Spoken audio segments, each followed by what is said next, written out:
সকাল থেকেই ঢাকা ১২ আসনে প্রার্থীদের প্রচার প্রচারণার খবর সংগ্রহ করেছেন সহকর্মী জিহাদ রাহাত। তিনি এই মুহূর্তে রয়েছেন রাজধানীর তেজগাঁও শিল্প এলাকায়। চলে যাব তার কাছে। রাহাত, সকাল থেকে প্রার্থীদের প্রচার প্রচারণা কেমন দেখছেন, বর্তমান পরিস্থিতি সম্পর্কে সেটি জানাবেন। যে আমি সকাল থেকেই তেজগাঁও শিল্পাঞ্চল সহ এবং ঢাকা ১২ যেসব নির্বাচনী এলাকা রয়েছে সেসব নির্বাচনী এলাকায় ঘুরছিলাম এবং যারা প্রার্থী রয়েছেন তাদের প্রচার প্রচারণা দেখছিলাম। এখানে ঢাকা যে ১২ আসন রয়েছে এই ১২ আসনে প্রায় ১৫ জন প্রার্থী প্রতিদ্বন্দ্বিতা করছেন। তার মধ্যে ৩ জন প্রার্থী প্রতিদ্বন্দ্বিতায় প্রচার প্রচারণায় আসলে এগিয়ে রয়েছেন। এর মধ্যে বাংলাদেশ জামায়াত ইসলামী থেকে রয়েছেন সাইফুল আলম খান মিলন নামে একজন, তিনি আসলে ভোটারদের মাঝে প্রচার প্রচারণা চালাচ্ছেন এবং ব্যাপক সাড়া পাচ্ছেন। এর পাশাপাশি ফুটবল প্রতীকে প্রচার প্রচারণা চালাচ্ছেন বিএনপির আরেকজন বিদ্রোহী প্রার্থী সাইফুল আলম নীরব, যিনি রয়েছেন তিনি আসলে প্রচার প্রচারণা চালিয়ে যাচ্ছেন।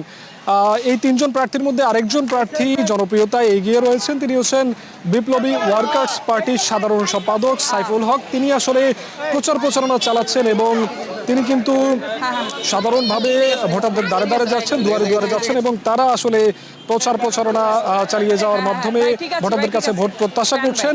ভোটাররাও তাদের কাছে প্রত্যাশা করছেন এবং ভোটাররাও তাদের কাছে প্রত্যাশা করছেন। ভোটাররা বলছেন যে যাদেরকে ভোট দিবেন, যেই প্রার্থীকে ভোট দেবেন তিনি যাতে মাদক মুক্ত, সন্ত্রাস মুক্ত ঢাকা ১২ করতে পারেন, এমনটি ভোটারদের পক্ষ থেকে সকাল থেকে আমরা শুনছিলাম। এই আসনে প্রায় ৩,৩৩,৩২০ জনের মতো ভোটার রয়েছেন।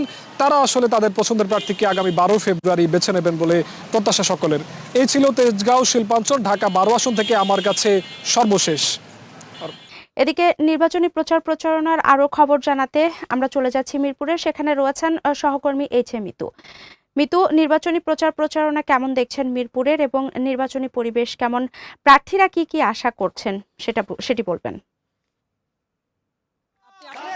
শুনতে পাচ্ছেন সকাল থেকে আসলে গভীর রাত পর্যন্ত কিন্তু রাজধানীর নির্বাচনী প্রচারণা চলছে।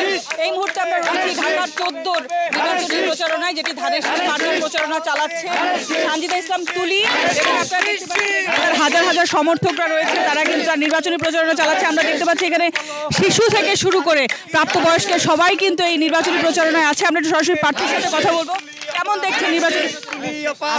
আজকে অষ্টম দিন, আলহামদুলিল্লাহ সর্বস্তরের মানুষ ছোট থেকে একদম বয়োবৃদ্ধ পর্যন্ত সবাই কাছে টেনে নিচ্ছে, বুকে টেনে নিচ্ছে এবং সবার মধ্যে ভালোবাসা সেটা বাংলাদেশ জাতীয়তাবাদী দলের জন্য, ধানের শীষের জন্য যে ভালোবাসা সেটাই দেখতে পাচ্ছি সবার।